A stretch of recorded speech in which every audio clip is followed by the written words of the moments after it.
भोले बाबा के चरणों में कोटि कोटि प्रणाम, मैया पार्वती के चरणों में कोटि कोटि प्रणाम, सभी देवी देवताओं के चरणों में कोटि कोटि प्रणाम।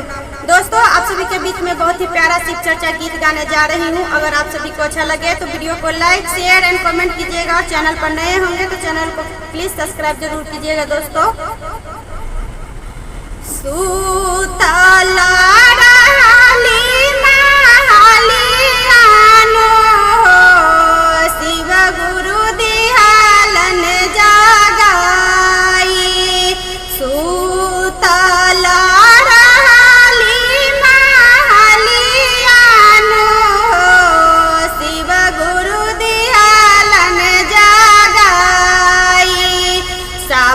सखिया भव सागर पार कैलन हो, तू कहे गैलू पिछुआई।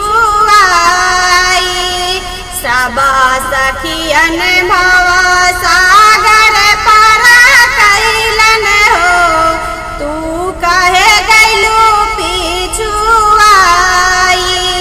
सुतला में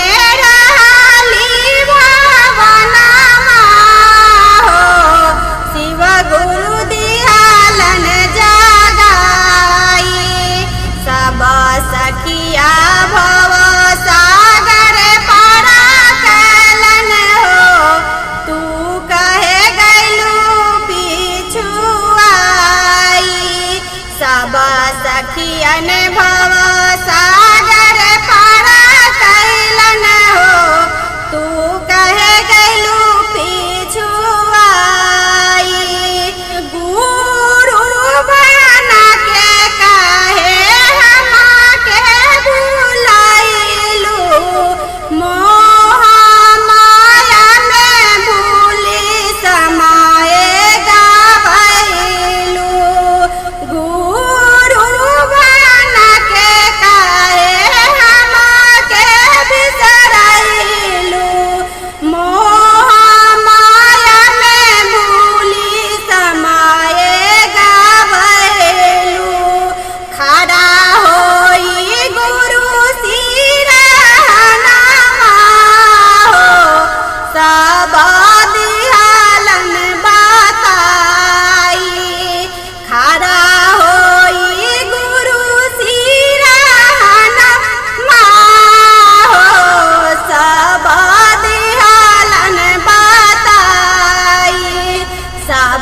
सखियन भव सागर पार कैलन हो, तू कहे गैलू पिछुआई।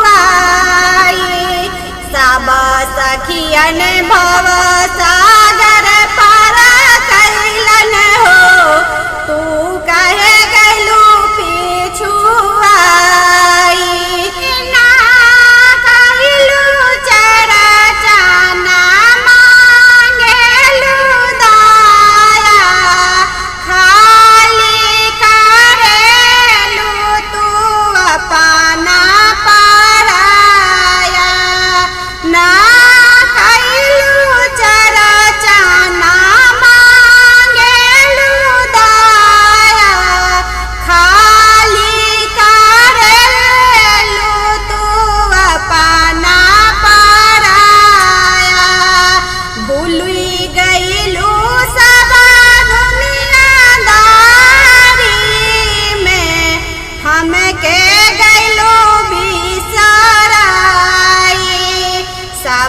सखियन भव सागर पार कैलन हो, काहे गैला पिछुआई।